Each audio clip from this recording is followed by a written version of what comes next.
हरिः श्रीं श्रीगुरुभ्यो नमः। सर्वैर्यरीन्द्रसदनैः मदनोऽपि दारैः दूरीकृतश्च बदरी पुरवासिभिस्तैः यस्याश्रयात् सकलदैवतदैवतेशं व्यासं सुशान्तमनिशं मनसा स्मरामि। आचार्यः पवनोऽस्माकम् आचार्याणि च भारती देवो नारायणः श्रीशः देवी मङ्गलदेवता वन्दे हृषीकेशमथो नृसिंहं जनार्दनं चिन्तय धीरूपेन्द्रं श्रीवामनं संस्मर विष्णुमेमि श्रीराममञ्चेऽहमधोक्षजं च रमानिवासोचितवासभूमिः सन्न्यायरत्नावली जन्मभूमिः वैराग्यभाग्यो मम पद्मनाभतीर्थामृताब्धिः भवताद्विभूत्यै विश्वोत्तमं हरिं श्रीशं विश्वजीवोत्तमानिलं विश्वोत्तमगुणाकारं विश्वोत्तमयतिं श्रेय अशेषवेदान्तकृतान्तसारौ व्याख्याविहारान् हरिभक्तिसिन्धून् त्रिविक्रमार्यान् परमान् गुरून् मे नारायणार्यांश्च गुरून् नमामि। माङ्गल्यप्रदते मनोहरगिरा मुग्धास्मि सेयं तव श्रीमत्पादसरोजयोः सुभग गोविन्दार्य मे मानसं माद्यद्यद्यपि चञ्चरीकति सदा हृन्मन्दिरं पावयन् ईशावास्यमदो विधेहि भगवद्भक्तिं प्रदेहि स्थिराम्। हरिः श्रीं श्रीगुरुभ्यो नमः। समस्तगुरुभ्यो नमः। हरिः श्रीं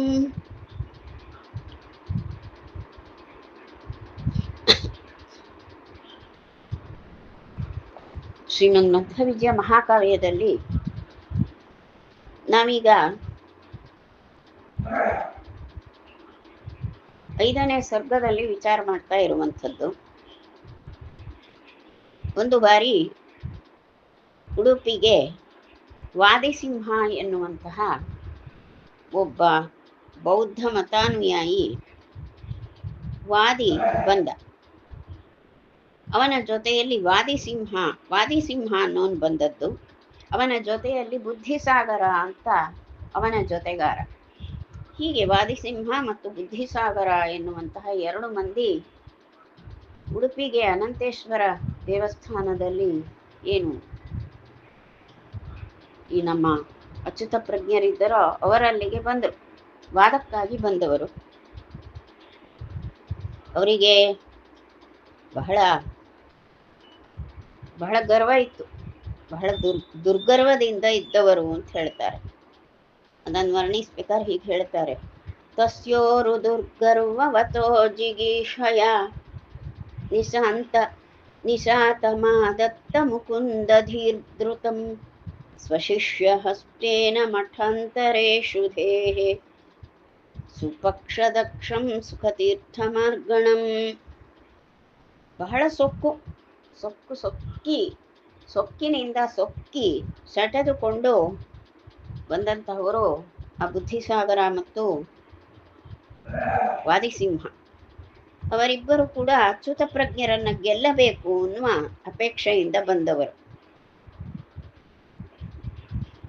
ಆಗ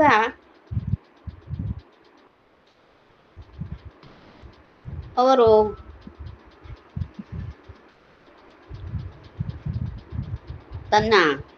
ತಮ್ಮ ಶಿಷ್ಯರ ಕಡೆಯಿಂದ ಇವರೊಟ್ಟಿಗೆ ವಾದ ಮಾಡಿಸಬೇಕು ಅಂತ ಬಯಸಿದ್ರು. ಅಚ್ಯುತ ಪ್ರಜ್ಞರು ತಮ್ಮ ಶಿಷ್ಯರ ಕಡೆಯಿಂದ ವಾದ ಮಾಡಿಸಬೇಕು ಅನ್ನೋದಿತ್ತು. ಆ ಸಮಯದಲ್ಲಿ ಅಲ್ಲಿ ಈ ನಮ್ಮ ಆನಂದ ತೀರ್ಥರಿದ್ದದ್ದು ಮತ್ತೊಂದು ಮಠದಲ್ಲಿದ್ದರು. ಆಗ ಮಠಗಳು ಬೇರೆ ಇದ್ದಿದ್ವಾ ಅಂದ್ರೆ ಇದ್ದಿದ್ವು. ಉಡುಪಿಯಲ್ಲಿ ಒಂದೇ ಮಠ, ಅನಂತೇಶ್ವರ ದೇವಸ್ಥಾನವೇ ಅವರ ಮಠ. ಮತ್ತೆ ಉಳಿದದ್ದು ಅದು ಮಧ್ಯದಲ್ಲಿ ಬೇರೆ ಒಂದು ಬದಿಗಿದ್ದಿತ್ತು, ಮಂಗಳೂರಿಗೆ ಹೋಗು ಹಾದಿಯಲ್ಲಿ ಸುರತ್ಕಲ್ ಸಮೀಪಕ್ಕೆ. ಮತ್ತೆ ನೇತ್ರಾವತಿ ನದಿಯನ್ನು ದಾಟಿದ್ರೆ ಆ ನಂತರದಲ್ಲಿ ಮಠ. ಹೀಗೆಲ್ಲ ಇದ್ದದ್ದು. ಹೀಗಾಗಿ ಇವರೇನು ಮಾಡಿದ್ರು, ಈ ಅಲ್ಲೆಲ್ಲೋ ಬೇರೆ ಬದಿಗೆ ಇದ್ದಂತಹ ಆ ಆನಂದ ತೀರ್ಥರನ್ನ ಕರೆಸಿಕೊಂಡ್ರು. ಯಾಕೆಂದ್ರೆ ನೋಡಿ, ಬಹಳ ಚೂಪಾದ ಬಾಣವನ್ನು ಪ್ರಯೋಗ ಮಾಡಿ ಗುರಿಗೆ ಹೊಡಿಬೇಕಾಗ್ತದೆ, ಶತ್ರುವಿನ ಮೇಲೆ ಪ್ರಯೋಗ ಮಾಡಬೇಕು. ಅದು ಬತ್ತಳಿಕೆಯಿಂದ ತೆಗಿಬೇಕು. ಇಲ್ಲಿ ಪರಿಸ್ಥಿತಿ ಏನಾಗಿದೆ, ಬಾಣ ಉಂಟು, ಆನಂದ ತೀರ್ಥರೆನ್ನುವಂತಹ ಬಹಳ ಹರಿತವಾದ ಬಾಣ ಉಂಟು. ಆ ಬಾಣ ಬತ್ತಳಿಕೆಯಿಂದ ಬಾಣ ತೆಗಿಬೇಕು. ಬತ್ತಳಿಕೆ ಅಂದ್ರೆ ಮಠ, ಅದು ಇರುವುದು ದೂರದಲ್ಲಿ. ಮತ್ತೊಂದು ಮಠದಲ್ಲಿ ಬೀಡು ಬಿಟ್ಟಿದ್ದಂತಹ ಆನಂದ ತೀರ್ಥರು, ಅದೇ ಮಠ ಎನ್ನುವಂತಹ ಬತ್ತಳಿಕೆ ದೂರ ಉಂಟು. ಅಲ್ಲಿ ಆನಂದ ತೀರ್ಥರೆನ್ನುವಂತಹ ಒಂದು ಮಾರ್ಗಣ ಇದೆ. ಮಾರ್ಗಣ ಅಂದ್ರೆ ಸುಖತೀರ್ಥ ಮಾರ್ಗಣಂ ಅಂತ. ಆನಂದ ತೀರ್ಥರೆನ್ನುವಂತಹ ಮಾರ್ಗಣ ಅಂದ್ರೆ ಬಾಣ ಉಂಟು. ಆ ಬಾಣವನ್ನು ಅಲ್ಲಿಂದ ಸೆಳೆದುಕೊಂಡು ತಂದು ಇಲ್ಲಿ ಪ್ರಯೋಗ ಮಾಡಬೇಕು. ಅದು ಎಂಥ ಮಾರ್ಗಣ ಅಂದ್ರೆ ಸುಪಕ್ಷ ದಕ್ಷಂ ಅಂತ ಹೇಳ್ತಾರೆ. ಅದು ಎಂತಹದು ಅಂದ್ರೆ ಸುಪಕ್ಷ ದಕ್ಷಂ. ಅದು ಅಂದ್ರೆ ಚೆನ್ನಾಗಿ ಪರಪಕ್ಷವನ್ನ ಚೆನ್ನಾಗಿ ಬೇರೆ ಮಾಡ್ತದೆ, ತಮ್ಮ ಪಕ್ಷವನ್ನ ಚೆನ್ನಾಗಿ ಸಾಧಿಸಿಕೊಳ್ತದೆ. ತನ್ನ ಪಕ್ಷವನ್ನ ಚೆನ್ನಾಗಿ ಸಾಧಿಸಿಕೊಳ್ಳುವಂತಹ, ತನ್ನ ಪಕ್ಷವನ್ನ ಕಾಪಾಡಿಕೊಳ್ಳುವಂತಹ ಅತ್ಯುತ್ತಮವಾದಂತಹ ಚುರುಕು ಚೂಪಾದಂತಹ ಬಾಣದ ಹಾಗೆ ಚುರುಕು ಬುದ್ಧಿ ಉಳ್ಳವರು ಆನಂದ ತೀರ್ಥರು. ಅದು ಮತ್ತೊಂದು ಬತ್ತಳಿಕೆಯಲ್ಲಿ ಇರುವ ಬಾಣದ ಹಾಗೆ ಬೇರೊಂದು ಮಠದಲ್ಲಿ ಇದ್ದವರು ಅವರನ್ನು ಕರೆಸಿಕೊಳ್ಬೇಕು ಅಂತ ಆಯ್ತು. ಇಷ್ಟು ಅವರ ವಿಚಾರ. ಧೃತಂ ಅಂತ ಹೇಳ್ತಾರೆ. ನಿಶಾತ ಮಾದತ್ತ ಮುಕುಂದ ಧೀರ್ ಧೃತಂ. ಮುಕುಂದ ಧೀ ಅಂದ್ರೆ ಅಚ್ಯುತ ಪ್ರಜ್ಞೆ ತೀರ್ಥರು ಅಂತ ಅಷ್ಟೇ. ಧೀ ಅಂದ್ರೆ ಪ್ರಜ್ಞೆ ಅಂತ ಅರ್ಥ, ಪ್ರಜ್ಞೆ ಅಂತ. ಮುಕುಂದ ಧೀಹಿ ಅಂದ್ರೆ ಮುಕುಂದನಲ್ಲಿಯೇ ಅಚ್ಯುತನಲ್ಲಿಯೇ ಧೀಹಿ ಪ್ರಜ್ಞೆ ಉಳ್ಳವರು ಯಾರೋ ಅವರೇ ಅಚ್ಯುತ ಪ್ರಜ್ಞರು, ಅದಕ್ಕೆ ಮುಕುಂದ ಧೀಹಿ. ಧೃತಂ ಅಂದ್ರೆ ವೇಗವಾಗಿ, ಆದತ್ತ ಯಾರನ್ನ ಕರೆಸಿಕೊಂಡ್ರು. ಯಾವುದಕ್ಕಾಗಿ? ದುರ್ಗರ್ವವತಃ ಜಿಗೀಷಯ, ಈ ಸೊಕ್ಕಿನಿಂದ ಸೆಟೆದಿದ್ದಂತಹ ಈ ವಾದಿಸಿಂಹ ಹಾಗೂ ಬುದ್ಧಿಸಾಗರರನ್ನು ಜಿಗೀಷಯ ಗೆಲ್ಲುವ ಬುದ್ಧಿಯಿಂದ, ಇಚ್ಛೆಯಿಂದ ಇಷ್ಟು ವ್ಯವಸ್ಥೆ ಮಾಡಿದ್ರು. ಬಹಳ ವೇಗವಾಗಿ ಆನಂದ ತೀರ್ಥರು ಉಡುಪಿಗೆ ಬಂದು ಸೇರ್ತಾರೆ. ಜೈತ್ರಂ ಪ್ರಜಿಜ್ಞಾಸು ಕುತೂಹಲಾಕುಲಂ ನೃಣಾಂ ಕುಲಂ ಪ್ರತ್ವರಿತಂ ನಿಶಾಮಯನ್ ಅವಂದತೋಪೇತ್ಯ ಗುರುಂ ಗರಿಷ್ಠಧೀಹಿ ಸ್ವರೂಪ್ಯ ಪೀಠಾಯತನೋತ್ತಮ ಸ್ಥಿತಂ. ಪೂರ್ಣಪ್ರಜ್ಞರು ಉಡುಪಿಗೆ ಬಂದೇ ಬಿಟ್ರು. ಬಂದು ಗುರುಗಳಿಗೆ ನಮಸ್ಕಾರ ಮಾಡಿದ್ರು. ಉಡುಪಿಯಲ್ಲಿ ದೇವಸ್ಥಾನದಲ್ಲಿ ಇದ್ದಂಥವರು ಗುರು ಮತ್ತು ಅನಂತೇಶ್ವರನನ್ನು ವಂದಿಸಿ, ಗುರುಗಳಾದ ಅಚ್ಯುತ ಪ್ರಜ್ಞರನ್ನು ವಂದಿಸಿದ್ರು. ಮತ್ತೆ ಅಲ್ಲಿ ಬಂದಿದ್ರು. ಆ ಸಮಯದಲ್ಲಿ ಏನಾಗಿತ್ತು ಅಂದ್ರೆ, ಬಹಳ ಜನ ಆ ಅನಂತೇಶ್ವರ ದೇವಸ್ಥಾನದ ಕಡೆ ಬಹಳ ಜನ ಓಡೋಡಿ ಬರ್ತಾ ಇದ್ದಾರೆ. ಬಹಳ ಜನ ಬಂದ್ಬಿಟ್ರು. ಯಾಕೆ ಬಂದ್ರು ಅಂದ್ರೆ, ಅವರು ಬಂದದ್ದು ಯಾಕೆ ಅಂದ್ರೆ, ಎಲ್ಲರೂ ಕೂಡ ಇಲ್ಲಿ ಆ ವಾದಿಸಿಂಹ ಇದ್ದಾನೆ ಮಹಾಬಲಿಷ್ಠ, ಅವನನ್ನೆಲ್ಲ ತಡೀಲಿಕ್ಕಾಗುವುದಿಲ್ಲ, ತರ್ಕದಲ್ಲಿ ಮಹಾ ಹುಷಾರಿ ಇದ್ದಾನೆ, ಅವನನ್ನ ಯಾರು ಗೆಲ್ತಾರೆ, ಹೇಗೆ ಗೆಲ್ತಾರೆ ನೋಡುವ ಅನ್ನೋ ಕುತೂಹಲಕ್ಕೆ, ಆ ವಾದ ನೋಡುವ ಕುತೂಹಲದಿಂದ ಬಹಳ ಜನ ಬಂದಿದ್ದಾರೆ. ಬಹಳ ಜನ ನುಗ್ಗಿ ನುಗ್ಗಿ ಬಂದುಬಿಟ್ರು ಅಂತ. ಅಲ್ಲ, ವಾದ ಸಭೆಗೆಲ್ಲ ಜನ ಬರ್ತಾರ ಅಂದ್ರೆ ಬರ್ತಾರೆ. ನಾನು ಇದನ್ನು ನೋಡಿದ್ದೇನೆ. ಎಲ್ಲಿ ಅಂದ್ರೆ ಮದ್ರಾಸ್ನಲ್ಲಿ ಒಂದು ವಾದ ಸಭೆ ಇದ್ದಿತ್ತು. ಅದು ಯಾವುದು ಅಂದ್ರೆ ಸಂಧ್ಯೆ ಸೃಷ್ಟಿರಾಹಿ ಅಂತ ಒಂದು ಸೂತ್ರ. ಆ ಸೂತ್ರದ ಬಗ್ಗೆ ಒಂದು ವಿಚಾರಗೋಷ್ಠಿ, ವಾದಗೋಷ್ಠಿಯನ್ನ ಏರ್ಪಾಟ್ ಮಾಡಿದ್ರು ಪೇಜಾವರ ಸ್ವಾಮಿಯವರು. ಮದ್ರಾಸ್ನಲ್ಲಿ ತಿರುವೆಲ್ಲಿಕೇಣಿ ಅಂತಿದೆ. ಆ ತಿರುವೆಲ್ಲಿಕೇಣಿಯಲ್ಲಿರುವಂತಹ ವಾದಿರಾಜ ಮಠ ಅದು ಈಗ ಪೇಜಾವರ ಮಠಕ್ಕೆ ಸೇರಿದೆ. ಪೇಜಾವರ ಮಠಕ್ಕೆ ಅದನ್ನು ಒಪ್ಪಿಸಿದ್ದಾರೆ. ಅಲ್ಲಿ ಪೇಜಾವರ ಸ್ವಾಮಿಗಳು ಏರ್ಪಡಿಸಿದ್ದು ಈ ಸಂಧ್ಯಾ ಸೃಷ್ಟಿರಾಹು ಎನ್ನುವಂತಹ ಸೂತ್ರದ ಮೇಲೆ ವಾದಗೋಷ್ಠಿಯನ್ನು ಏರ್ಪಡಿಸಿದ್ರು. ತ್ರಿಮತಸ್ಥರು ಬಂದಿದ್ರು. ದೇವದತ್ತನ್ನಂತ, ದೇವರಾಜನ್ನಂತ ಇವರು ಅಯ್ಯಂಗಾರರಲ್ಲಿ, ಮತ್ತೆ ಕೃಷ್ಣಮೂರ್ತಿ ಶಾಸ್ತ್ರಿಗಳು ಅನ್ನೋರು ಅದ್ವೈತದಲ್ಲಿ, ಹರಿದಾಸ ಭಟ್ರು ದ್ವೈತಕ್ಕೆ. ಹೀಗೆ ಮೂರು ಮತಗಳ ವಾದವು ನಡೆದಿತ್ತು. ಮದ್ದಿಗೆಲ್ಲ ಊರೂರಿಗೆ ಹೋಗಿ ಆ ಅದ್ವೈತವನ್ನು ಬಡಿದು ಹಾಕಬೇಕು, ಗೆಲ್ಲಬೇಕು ಅನ್ನೋ ಬುದ್ಧಿಯಿಂದ ಹೋಗ್ತಿದ್ರು. ಈಗ ಹಾಗೆ ಮಾಡುವುದಿಲ್ಲ. ಈಗೇನು ಅಂದರೆ ಎಲ್ಲರನ್ನೂ ಕರೆಸ್ತಾರೆ. ಅವರ ಮತ ಏನು ಅಂತ ಅವರು ಹೇಳ್ತಾರೆ, ಎಲ್ಲರೂ ಅವರವರು ತಮ್ಮ ತಮ್ಮ ಮತಗಳನ್ನು ನಿರೂಪಿಸಿ ಬಿಡ್ತಾರಷ್ಟೆ. ಆ ಸೂತ್ರಕ್ಕೆ ಸಂಬಂಧಿಸಿದಂತಹ ಅಥವಾ ಭಗವದ್ಗೀತೆಯಾದರೆ ಭಗವದ್ಗೀತೆಯ ಶ್ಲೋಕಗಳು ಅಥವಾ ಆ ಒಂದು ಇಡೀ ಅಧ್ಯಾಯ ಅದರ ಸಂಬಂಧಿ ತಮ್ಮ ತಮ್ಮ ಮತಗಳಲ್ಲಿ ಯಾವ ಯಾವ ರೀತಿ ಭಾಷ್ಯ ಉಂಟು ಆ ಭಾಷ್ಯ ಟೀಕಾನುಸಾರಿ ಎಲ್ಲರೂ ಕೂಡ ತಮ್ಮ ತಮ್ಮ ಮತಗಳಲ್ಲಿ ವಾದಿಸ್ತಾರೆ. ಒಳ್ಳೆ ವಾದ ಚೆನ್ನಾಗಿರ್ತದೆ. ಆದರೆ ಯಾರು ಖಂಡಿಸುವುದು, ಅವರನ್ನು ಅವಮಾನಿಸುವುದು ಈ ರೀತಿ ಭಾವ ಇಲ್ಲ. ಸಾಮಾನ್ಯವಾಗಿ ನಮಗೆ ಅದೊಂದು ಕೆಟ್ಟ ಬುದ್ಧಿ ಇದೆ. ಯಾವುದಾದ್ರೂ ವಾದ ಇದೆ ಅಂದರೆ ಇನ್ನೊಬ್ಬರನ್ನ ಮುಖಕ್ಕೆ ಹೊಡೆತ ಕೊಡೋದು, ತೇಜೋವಧೆ ಮಾಡೋದು ಅಂತ. ಆ ತೇಜೋವಧೆ ಮಾಡುವ ರೀತಿ ಹೋಗಬಾರ್ದು. ತಪ್ಪಿದ್ರೆ ತಪ್ಪೇನೆ, ನಾ ಯಾರು ಮಾತಾಡಿದರೂ ತಪ್ಪಾಗ್ತದೆ. ಅವರು ಮತ ಪ್ರಕ್ರಿಯೆಯನ್ನು ಹೇಳ್ತಾರೆ, ಹಾಗೆ ವಾದ ಪ್ರಕ್ರಿಯೆ ನಡೆಯುವಂಥದ್ದು. ನಾನು ಇದನ್ನು ನೋಡಿದ್ದೇನೆ. ಆಗ ಇದ್ಯಾಕೆ ಹೇಳಿದೆ ಅಂದರೆ ಅವಾಗ ಅಲ್ಲಿ ನಿಂತು ಕೇಳ್ತಾ ಇದ್ದಾರೆ. ಮದ್ರಾಸಿನ ಮಹಾ ಸಿಟಿ ಅದು, ನಗರದ ಪ್ರಮುಖ ಭಾಗ ಅದು. ಅಲ್ಲಿ ಎಷ್ಟು ಜನ ಬಂದರು ಅಂದರೆ ಸುಮಾರು 1000 ಗಟ್ಟಲೆ ಜನ ಸೇರಿದ್ದಾರೆ ನೋಡಿ. ಅಷ್ಟು ಜನ ಸೇರಿದ್ರು. ಈ ಕಾಲದಲ್ಲೂ ಹಾಗೂ ವಾದದ ಆಸಕ್ತಿ ಇರೋರು ಇದ್ದಾರೆ ಅಂದರೆ ಇದ್ದಾರೆ. ಸ್ತ್ರೀಯರು ಬಹಳ ಜನ ಬಂದಿದ್ರು, ಬಹಳ ಜನ ಅಧ್ಯಯನ ಮಾಡಿದವರು. ವೇದಾಂತ ಅಧ್ಯಯನ, ಅದ್ವೈತದಲ್ಲಿ ಅದ್ವೈತ ವಿಶಿಷ್ಟ ಅದ್ವೈತವನ್ನು ಚೆನ್ನಾಗಿ ಅಧ್ಯಯನ ಮಾಡಿದಂಥ ಸ್ತ್ರೀಯರು ಬಂದಿದ್ರು. ತಮಿಳು ಮಾತಾಡ್ತಾರೆ ಅವರು, ಆದರೆ ಅವರೆಲ್ಲ ಚೆನ್ನಾಗಿ ಅಧ್ಯಯನ ವಿದ್ವತ್ತೆಲ್ಲ ಮಾಡಿದವರು, ಶಿರೋಮಣಿ ಪರೀಕ್ಷೆ ಮಾಡಿದವರು. ಅವರೆಲ್ಲ ಬಂದು ಕೂತ್ಕೊಂಡು ಕೇಳಿದರು. ಬಹಳ ಜನ, ಸಾವಿರಾರು ಜನ, ಮತ್ತೆ ಜನರೆಲ್ಲ ಬಂದವರು ಎಲ್ಲ ನೋಡಿದೆ. ಹಾಗೆ ಇಲ್ಲಿ ಯಾಕೆಂದ್ರೆ ಈ ಕಾಲದಲ್ಲಿ ಇಲ್ಲ ಅಂತ ತಿಳಿಬಾರ್ದು ಅನ್ನೋದಕ್ಕ ಹೇಳಿದೆ. ಜನ ಬಹಳ ಸೇರಿದ್ರು. ಸವಾದಿ ಸಿಂಹಸ್ಯ ಗಿರಂ ಗರೀಯ ಸಿಂಹ ಖಂಡಯತ್ ಪಂಡಿತ ಮಂಡಲಾಂತರೆ ತೀಕ್ಷ್ಣೇನ ವಾಕ್ಯೇನ ಮಿತೇನ ವೇಗಿನ ಗದಾಂ ಶರೇಣೇವ ವಿಶಾರದೋ ಮುಹುಃ. ವಾದಿಸಿಂಹನ ಮಾತುಗಾರಿಕೆ ಪ್ರಾರಂಭ ಆಯಿತು. ಜೋರಾಗಿ ಮಾತಾಡಿದ. ಅವನ ಮಾತು ಹೇಗಿತ್ತು ಅಂದರೆ ಬಹಳ ಮತ್ತೊಬ್ಬರಿಗೆ ಬಡಿಯುವ ಹಾಗೆ ಅವನ ಮಾತು. ಬಹಳ ಪ್ರೌಢ ಮಟ್ಟದ ವಾದವನ್ನು ಅವ ಮಾಡಿದ. ಆದರೆ ಈ ನಮ್ಮ ವಿಶಾರದ, ಯಾರು ಗರಿಷ್ಠಧೀಹಿ ವಿಶಾರದ, ಪೂರ್ಣಪ್ರಜ್ಞರು, ಗರಿಷ್ಠ ಬುದ್ಧಿಮತ್ತೆ ಉಳ್ಳಂಥವರು, ಅತ್ಯುತ್ತಮವಾದ ಪ್ರೌಢ ಪಾಂಡಿತ್ಯವನ್ನು ಹೊಂದಿರುವಂತಹ ಪೂರ್ಣಪ್ರಜ್ಞರು ಮಾತಾಡಲಿಕ್ಕೆ ಶುರುವಿಟ್ರು. ಅವರು ಹಾಗೆ ಅಖಂಡ ಕತ್ತರಿಸಿಯೇ ಹಾಕಿಬಿಟ್ರು ಅಂತ ಹೇಳ್ತಾರೆ. ಅವನ ವಾದವನ್ನು ಕತ್ತರಿಸಿ ಹಾಕಿಬಿಟ್ರು. ಮತ್ತು ಅಲ್ಲಿರುವಂತಹ ಪಂಡಿತರೆಲ್ಲ ನೋಡ್ತಾ ಇದ್ದಾರೆ. ಪಂಡಿತರೆಲ್ಲ ಅಲ್ಲಿ ನೋಡ್ತಾ ಇರುವಾಗ ಗದಾಪ್ರಹಾರವೋ ಅಥವಾ ಬಾಣಪ್ರಯೋಗ ಮಾಡುವುದರಲ್ಲೆಲ್ಲೋ ಬಾಣಪ್ರಯೋಗ ಮಾಡುವುದು ಅದು ಹೇಗಿದೆ ಅಂದರೆ ಸರಿಯಾದ ವೇಗದಿಂದ ಚಲಿಸುವಂತಹ ಬಾಣ ಪ್ರಯೋಗ ಮಾಡಿದ ಮೇಲೆ ವೇಗವಾಗಿ ಹೋಗುವಂಥದ್ದು ಮತ್ತು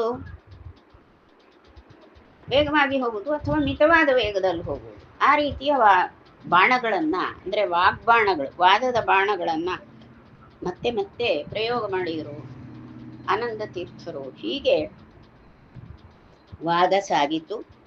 ಆ ವಾದದಲ್ಲಿ ಮಿತವಾದಂತಹ ಆದರೆ ಬಹಳ ಚೂಪಾದ ಆ ವಾದ, ಅದು ಬಹಳ ಚೂಪಾಗಿರುವಂತಹ ಆ ಬಾಣವನ್ನು ಪ್ರಯೋಗ ಮಾಡಿಬಿಟ್ರೆ ಹೇಗೆ ಆ ಎದುರಾಳಿ ಸೀಳಿ ಹೋಗ್ತಾನೆ, ಆ ರೀತಿ ಇವರ ಈ ಎದುರು ವಾದಕ್ಕೆ ಬಂದವನಿದ್ನಲ್ಲ ವಾದಿಸಿಂಹ, ಅವರಿಗೆ ಈ ಆನಂದ ತೀರ್ಥರು ತಮ್ಮ ಹರಿತವಾದಂತಹ ಮಾತುಗಳಿಂದ ಅವರ ವಾದವನ್ನು ಕತ್ತರಿಸಿಬಿಟ್ರು. ಇದು ಆ ಎದುರಾಳಿ ಗದಾಂ ಶರೇಣೇಮ ಅಂತ, ಅವನು ಗದಾ ಪ್ರಹಾರ ಮಾಡಿದರೆ ಇವರು ಬಾಣದಿಂದ ಗದೆಯನ್ನು ಕತ್ತರಿಸುವಂಥದ್ದು. ಆ ರೀತಿಯ ವಾದವನ್ನು ಅವರು ಆನಂದ ತೀರ್ಥರು ಅಲ್ಲಿ ಮಾಡಿ ಅವನ ವಾದಗಳನ್ನೆಲ್ಲ ಕತ್ತರಿಸಿಬಿಟ್ರು ಅಂತ ಹೇಳ್ತಾರೆ. ಅಸಾವಸೂಯಂದ್ವಿನಮ ಪ್ರಕಾರತೋ ವ್ಯಚೀಕ್ಲೃಪತ್ ಕಂಚಿದಥಾರ್ಥ ಮುಚ್ಚಕೈಃ ಜಗದ್ವಿಜೇತುಃ ಜಯೇ ಸ ಸಂಶಯಃ ತಾವಜ್ಜನೋ ಜಾಯತ ಪೂರ್ಣಚೇತಸಃ. ಅಲ್ಲಿ ಬಹಳ ಬಹಳ ಜೋರಾಗಿ ವಾದ ಮಾಡಿದ್ದು ಈ ನೂತನ ಯತಿ, ಇನ್ನು ತೀರ ಕಿರಿಯ ವಯಸ್ಸಿನ ನೂತನ ಯತಿ ಆನಂದ ತೀರ್ಥರು ವಾದವನ್ನು ಮಾಡಿ ಆ ವಾದಿಸಿಂಹನ ವಾದವನ್ನ ಏನು ಕತ್ತರಿಸಿದ್ರೋ ಆಗ ಆ ವಾದಿಸಿಂಹನಿಗೆ ಅಸೂಯೆ ಉಂಟಾಯಿತು. ಅಸೌ ಅಸೂಯನ್, ಅಸೌ ಅಂದ್ರೆ ಇವನು ಅಂತ, ಇವನು ಅಂದ್ರೆ ಯಾರು? ಆ ವಾದಿಸಿಂಹ. ಅವನು ಅಸೂಯೆ ಪಟ್ಟು ಇಷ್ಟು ಸಣ್ಣ ಹುಡುಗ, ಇಷ್ಟು ಕಿರಿಯ ವಯಸ್ಸಿನ ಈ ನೂತನ ಯತಿ ಎಷ್ಟೆಲ್ಲ ಜೋರಾಗಿ ಮಾತಾಡ್ತಾನೆ, ತನ್ನ ವಾದಗಳನ್ನೆಲ್ಲ ಕತ್ತರಿಸಿ ಬಿಟ್ನಲ್ಲ ಅಂತ ಅಸೂಯೆ ಪಟ್ಟು ದ್ವಿನಮ ಪ್ರಕಾರತಃ ಅಂತ ಹೇಳ್ತಾರೆ, 18 ರೀತಿಯ ವಾದದ ಪಟ್ಟುಗಳನ್ನು ಹಾಕಿ ಕಂಚಿದ ಅಥಾರ್ಥ ಮುಚ್ಚಕೈಹಿ, ಅವನು ಒಂದು ವಿಷಯವನ್ನ ಹಿಡಿದುಕೊಂಡು 18 ಬಗೆಯಲ್ಲಿ ವಿಕಲ್ಪಗಳನ್ನಿಟ್ಟ. ವಿಕಲ್ಪ ಅಂದ್ರೆ ಹೀಗಲ್ದೆ ಹಾಗಾದ್ರೆ, ಹಾಗಲ್ಲ ಹೀಗಾದ್ರೆ ಅಂತ ಹೇಳಿ ವಾದ ಮಾಡುವಾಗ ಆ ಪಕ್ಷ ಅಲ್ಲಪ್ಪ, ಆ ಪಕ್ಷ ಒಪ್ಪುದಿಲ್ವಾ, ಹಾಗಾದ್ರೆ ಈ ರೀತಿ ಒಂದು ಪಕ್ಷ ಇದೆ, ಆ ರೀತಿಯಲ್ಲಾದ್ರೂ ಇದೇ ಸರಿ, ನಾನು ಹೇಳುವುದು ಸರಿ ಅಂತ ಮಂಡಿಸುವುದು. ಅವನು ಮಂಡನೆ ಮಾಡ್ತಾನೆ, ಅದನ್ನು ಇವರು ಖಂಡಿಸ್ಬಿಡ್ತಾರೆ. ಆ ರೀತಿ ಮಾಡಿದ. ಆಗ ಜಗದ್ವಿಜೇತುಶ್ಚ ವಿಜೇತುಶ್ಚ ಜಯೇಸ ಸಂಶಯ. ಜಗದ್ವಿಜೇತು, ಜಗತ್ತನ್ನೇ ಗೆಲ್ಲುವಂತಹ ಪೂರ್ಣಪ್ರಜ್ಞ ತೀರ್ಥರ ಜಯದ ವಿಷಯದಲ್ಲಿ ಸಸಂಶಯ ಜನ, ತಾವಜ್ಜನ, ಅಲ್ಲಿದ್ದಂತಹ ಜನರಿಗೆ ಈ ನೂತನ ಯತಿ ಆನಂದ ತೀರ್ಥರು ಇವರು ನಿಜವಾಗಿ ಇವರು ಜಗತ್ತನ್ನೇ ಗೆದ್ದವರು, ಲೋಕ ಗೆದ್ದ ಮಹಾಧೀರರಾದಂತಹ ಆನಂದ ತೀರ್ಥರು ಈ ವಾದಿಸಿಂಹನೊಟ್ಟಿಗೆ ಅವನ ವಾದಿಸಿಂಹನ ವಾದಕ್ಕೆ ಇವರು ಜಯ ಗಳಿಸದೆ ಹೋಗ್ಬೋದಾ ಅನ್ನೋ ರೀತಿ ಸಂದೇಹವನ್ನು ಹೊಂದಿದ್ರಂತೆ.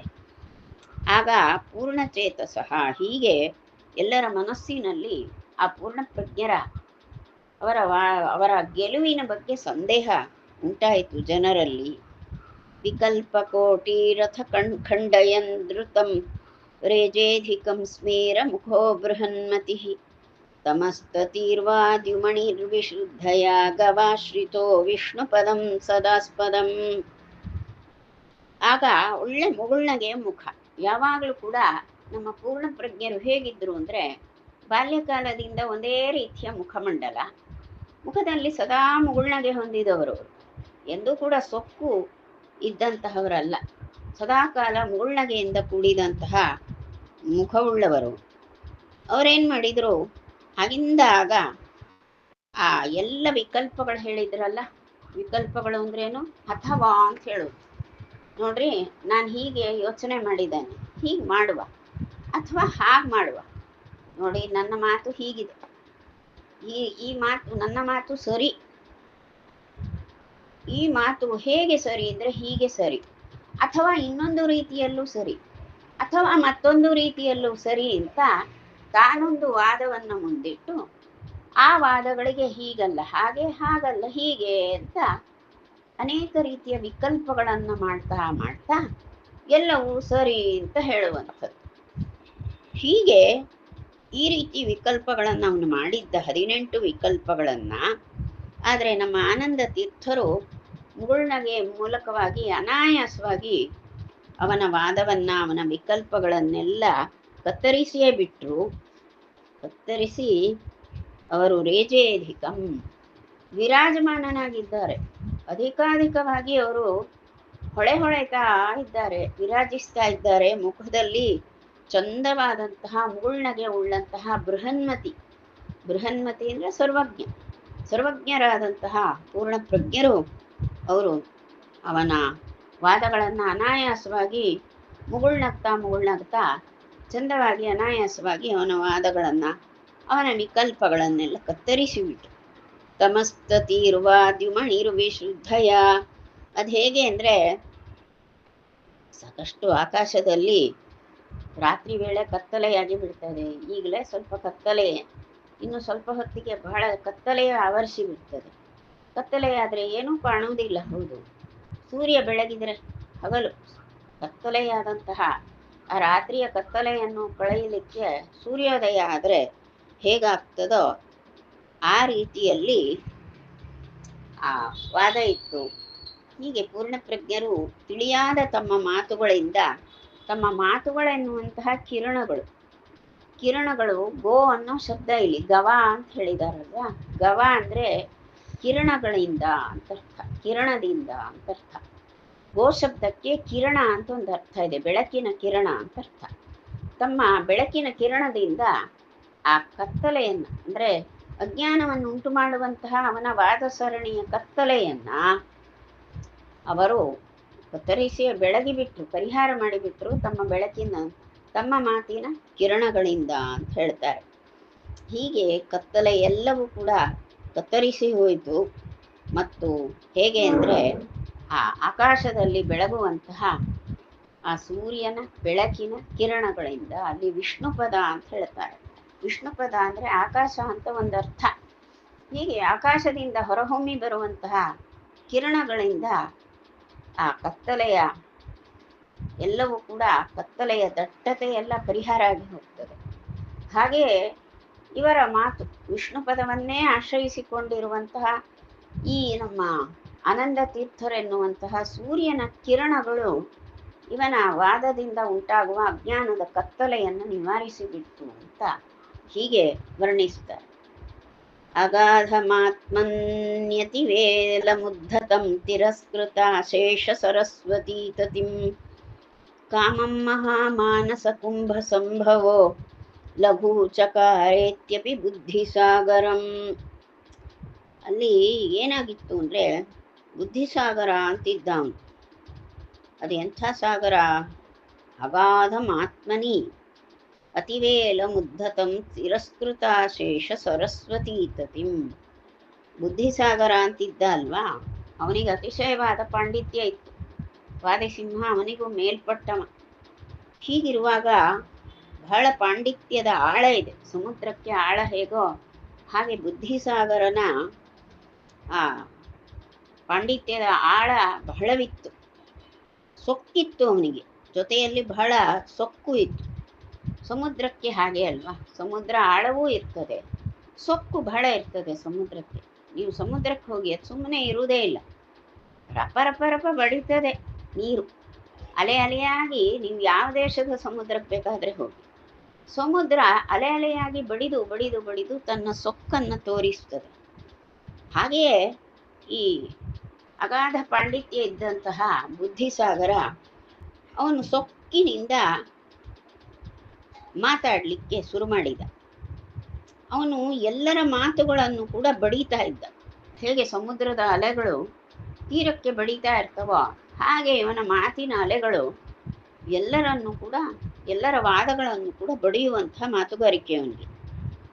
ಇಂತಹ ಬುದ್ಧಿಸಾಗರ ಅಲ್ಲಿದ್ದಾನೆ. ಆ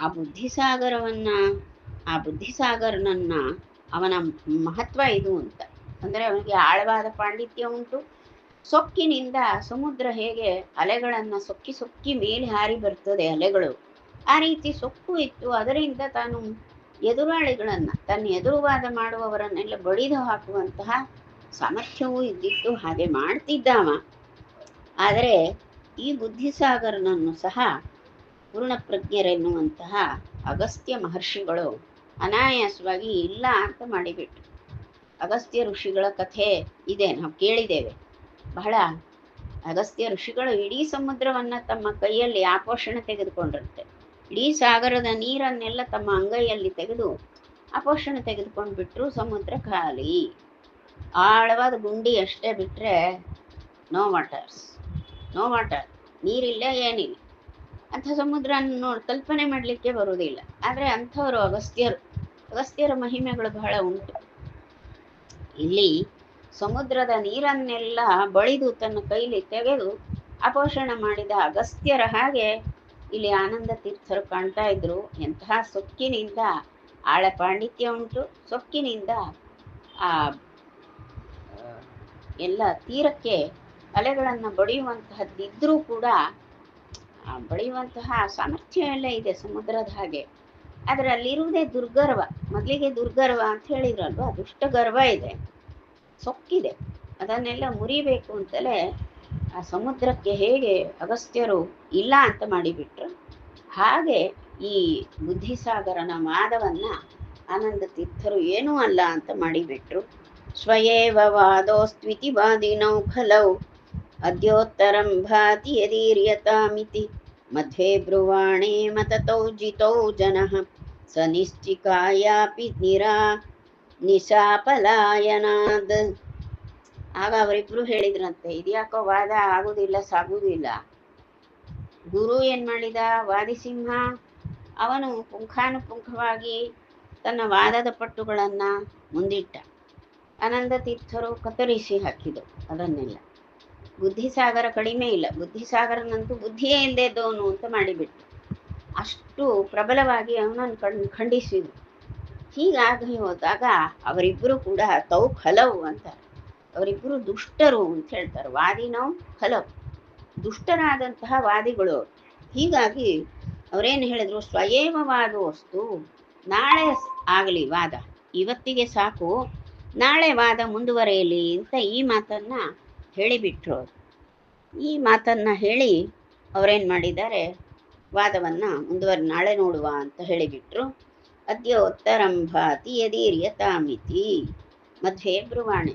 ಆಗ ಮಧ್ವರು ಹೇಳಿದ್ರಂತೆ, ಅಲ್ಲ ಅದ್ಯೋತ್ತರಂ ಭಾತಿ, ಭಾತಿ ಚೇತ್ ಅಂತ, ಯದಿ ಭಾತಿ, ಒಮ್ಮೆ ಏನಾದರೂ ಈಗಲೇ ನಿಮಗೆ ವಾದನ ಮುಂದಿನ ಪಟ್ಟು ಎಲ್ಲಿಯಾದರೂ ಮನಸ್ಸಿಗೆ ಗೊತ್ತಾಗ್ತದೆ ಅಂದರೆ, ಈಗಲೇ ಉತ್ತರ, ನನ್ನ ಪ್ರಶ್ನೆ ಇದೆಯಲ್ಲ, ನಾನು ಆಕ್ಷೇಪ ಇಟ್ಟಿದ್ದೇನೆ, ಅದಕ್ಕೆ ಉತ್ತರ ಏನಾದರೂ ಈಗಲೇ ಹೊಳಿತದೆ ಅನ್ನೋದಾದರೆ ಯದಿ ಭಾತಿ, ಒಮ್ಮೆ ಏನಾದರೂ ಉತ್ತರ ಹೊಳಿತದೆ ಅಂದರೆ ಉದೀರ್ಯತಾಂ, ಅದನ್ನು ಹೇಳಿ, ಉತ್ತರವನ್ನು ಹೇಳಿ ಇತಿ. ಹೀಗಂತ ಮಧ್ವೇ ಬ್ರುವಾಣೆ, ಮಧ್ವರು ಹೇಳಿದಾಗ ಅವರು ಅಮತತೌ ಜಿತೌ ಜನ. ಆಗ ಇಲ್ಲ ಇಲ್ಲ, ನಾಳೆಯೇ ನೋಡುವ, ನಾಳೆ ನೋಡುವ, ನಾಳೆ ಮಾತಾಡುವ ಅಂಥೇಳಿ ಅವರಿಬ್ರು ಮುಂದೆ ಹಾಕಿದರು. ಅದೇನಾಯ್ತು, ಪಶ್ಚಾತ್ ಶಬ್ದ ನಾಸ್ತಿ ಪರ್ಯಾಯ ಅಂತ. ಮತ್ತೊಮ್ಮೆ ನೋಡುವ ಅಂದರೆ ನಾಸ್ತಿ ಅಂತ ಅರ್ಥ.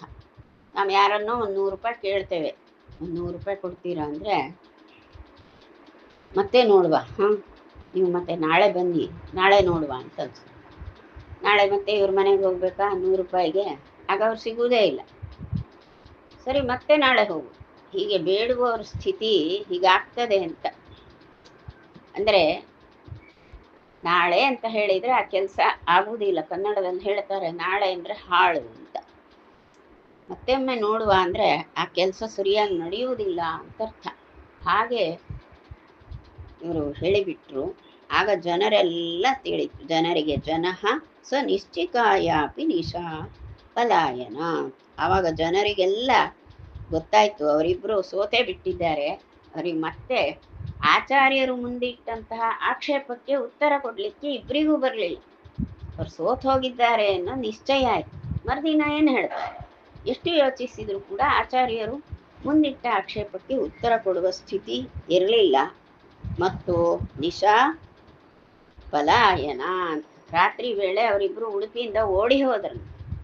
ಉಡುಪಿಯಲ್ಲಿ ಇರಲೇ ಇಲ್ಲ, ಓಡಿ ಇಬ್ಬರು ಗಂಟು ಕಟ್ಕೊಂಡು ರಾತ್ರಿ ವೇಳೆಗೆ ಎಲ್ಲಿಂದ ಎಲ್ಲಿ ಹೋದ್ರು, ಹೊರಟೇ ಹೋದ್ರು, ಆ ಸ್ಥಳದಿಂದ ಓಡಿ ಹೋದ್ರು ಅಂತ ಹೇಳ್ತಾರೆ. ಹೀಗೆ ಹೇಳಿ ಬುದ್ಧ್ಯಬ್ಧಿನ ವಾದವರೇಣ ಚಾರ್ಜಿತಾಂ ಜಯಶ್ರಿಯಂ ಭೂ ಪರಿವರ್ತಿನ ಚಿರಾತ್ ಅಹೋ ಮುಹೂರ್ತಾದಯಮ ಪ್ರಯತ್ನಮಾನ್ ಅವಾಪ್ತವಾನಿತ್ಯತಿ ವಿಸ್ಮಿತಂಜನೈಃ. ಬುದ್ಧಿಸಾಗರ ಮತ್ತು ವಾದಿಸಿಂಹ ಎನ್ನುವಂತಹ 2 ಜನ ವಾದಿಗಳು, ಅವರು ಬಹುಕಾಲ ಅವರು ಭೂಪರ್ಯಟನೆ ಮಾಡಿದವರು. ಈ ಇಡೀ ಪ್ರಪಂಚವನ್ನು, ಈ ಇಡೀ ಭರತ ಭೂಮಿಯನ್ನ ಚೆನ್ನಾಗಿ ತಿರುಗಾಡಿದ್ದಾರೆ. ಇಡೀ ಆಸೇತು ಹಿಮಾಚಲ ಅಂತಾರಲ್ಲ, ಹಾಗೆ ಇಡೀ ಕಾಶ್ಮೀರದಿಂದ ಕನ್ಯಾಕುಮಾರಿಯವರೆಗೆ ಅವರು ಸಾಕಷ್ಟು ಈ ಭರತ ಭೂಮಿಯಲ್ಲಿ ತಿರುಗಾಡಿ ಒಳ್ಳೆ ವಾದಗಳನ್ನೆಲ್ಲ ಮಂಡಿಸ್ತಾ ಇದ್ದವರು, ಬಹಳ ಜಯಗಳಿಸಿದವರು. ಜಯಪತ್ರಿಕೆಯ ಮಾಲೆಯೇ ಇದೆ ಅವ್ರ ಹತ್ರ. ಜಯಲಕ್ಷ್ಮಿ ಒಲ್ದು ಬಿಟ್ಟಿದ್ದಾಳೆ, ಎಷ್ಟೆಲ್ಲ ಜಯಪತ್ರಗಳನ್ನು ಹೊತ್ಕೊಂಡು ಬಂದಿದ್ದಾರೋ ಅವರು. ಈ ರೀತಿ ಇದ್ರೆ ಇಂತಹ ಬಹಳ ಗಟ್ಟಿಗರಾದಂತಹ ವಾದಿಗಳವರು, ಅವರು ಇಲ್ಲಿ ಉಡುಪಿಗೆ ಬಂದು ಸೋತೋಗ್ಬೇಕಾ? ಅವರ ಅಷ್ಟೂ ಆ ಜಯ ಏನಿದೆ, ಅವರು ಗಳಿಸಿದ ಜಯಲಕ್ಷ್ಮಿಯನ್ನ ಈ ಪೂರ್ಣಪ್ರಜ್ಞರು ಕಸಿದುಕೊಂಡೇ ಬಿಟ್ರು. ಅದು ಕೂಡ ಹೇಗೆ ಅಂದ್ರೆ ಅಪ್ರಯತ್ನವಾನ್ ಅಂತ ಹೇಳ್ತಾರೆ. ಅಹೋ ಮುಹೂರ್ತಾದ್, ಕ್ಷಣ ಮಾತ್ರದಲ್ಲಿ ಮಧ್ವರು ಅಪ್ರಯತ್ನವಾನ್, ಏನೂ ವಿಶೇಷ ಪ್ರಯತ್ನವಿಲ್ಲದೆ ಅನಾಯಾಸವಾಗಿ ಕ್ಷಣ ಮಾತ್ರದಲ್ಲಿ ಅವರನ್ನು ಸೋಲಿಸಿಬಿಟ್ರು. ಈ ರೀತಿ ಇದನ್ನು ನೋಡಿ ಜನರಿಗೆಲ್ಲ ಅತಿ ವಿಸ್ಮಿತಂ ಜನೈಹಿ, ಜನರಿಗೆಲ್ಲ ಬಹಳ ಆಶ್ಚರ್ಯ ಆಯಿತು. ಇಷ್ಟು ಸಣ್ಣ ವಯಸ್ಸಿನ ಯತಿವರ್ಯರು ಇವರು, ಸಣ್ಣ ವಯಸ್ಸಿನ ನೂತನ ಯತಿ, ಎಷ್ಟೆಲ್ಲ ಇವ್ರ ಪಾಂಡಿತ್ಯ ಇದೆ, ಎಲ್ಲಿ ಕಲ್ತರು ಇವರು, ಎಷ್ಟು ಕಲ್ತಿರ್ಬೋದು ಇವರು, ವೇದಗಳನ್ನು ಅಭ್ಯಾಸ ಮಾಡ್ತಾರೆ, ಶಾಸ್ತ್ರ ವಿಷಯದಲ್ಲಿ ಎಂಥ ಅಗಾಧ ಪಾಂಡಿತ್ಯ ಇವರು ಅಂತ ಜನರಿಗೆಲ್ಲ ಬಹಳ ಆಶ್ಚರ್ಯ ಆಯಿತು. ಹೀಗೆ ಮಧ್ವರ ಕೀರ್ತಿ ಎನ್ನುವುದು ಮಧ್ವಸ್ಯ ಕೀರ್ತಿ ದಿನನಾಥ ದೀಪ್ತಿ ಅಂತ, ಹೇಗೆ ಸೂರ್ಯನ ಕಿರಣದಂತೆ ಬಹಳ ತೀಕ್ಷ್ಣವಾಗಿರುವಂತಹ ಕೀರ್ತಿ, ಅಷ್ಟು ಪ್ರಕಾಶಮಯವಾದಂತಹ ಕೀರ್ತಿಯನ್ನು ಮಧ್ವರು ಗಳಿಸಿದವರು ಅಂತ ಹಿಂದೆ ಅಲ್ಲಿ ಹೇಳಿದ್ದಿಲ್ಲಿ ಈಗ ಅನ್ವಯ ಆಗ್ತದೆ. ಹೀಗೆ ಅಲ್ಲಿ ಅದನ್ನು ನೆನಪಿಟ್ಕೊಳ್ಬೇಕು ಅಂತ. ಮಧ್ವಸ್ಯ ಕೀರ್ತಿ ಅಂದರೆ ಮಧ್ವಕೀರ್ತಿ ಎನ್ನುವುದನ್ನು ಎಲ್ಲಿ ವರ್ಣಿಸಿದ್ರೋ ಪ್ರಾರಂಭಕ್ಕೆ, ಅದನ್ನು ಪ್ರತಿಯೊಂದು ಕಡೆಯಲ್ಲೂ ಅನ್ವಯ ಮಾಡಿಕೊಳ್ತಾ ಹೋಗುವಂಥದ್ದು. ಅದೆಲ್ಲ ನಮಗೆ ಒಂದೊಂದು ಪ್ರಸಂಗದಲ್ಲೂ ಕಾಣ್ತದೆ. ಈ ವಾದ ಪ್ರಸಂಗದಲ್ಲಿ ಹೀಗೆ ಬುದ್ಧಿಸಾಗರ ಹಾಗೂ ವಾದಿಸಿಂಹನನ್ನು ಮಧ್ವರು ಗೆದ್ದರು ಅಂತ ಇಷ್ಟು ವಿಷಯವನ್ನು ನೋಡ್ತೇವೆ. ಇಲ್ಲಿಗೆ 16 ಶ್ಲೋಕಗಳಾದವು. ಬ್ರಹ್ಮಾರ್ಪಣ ಮಸ್ತು.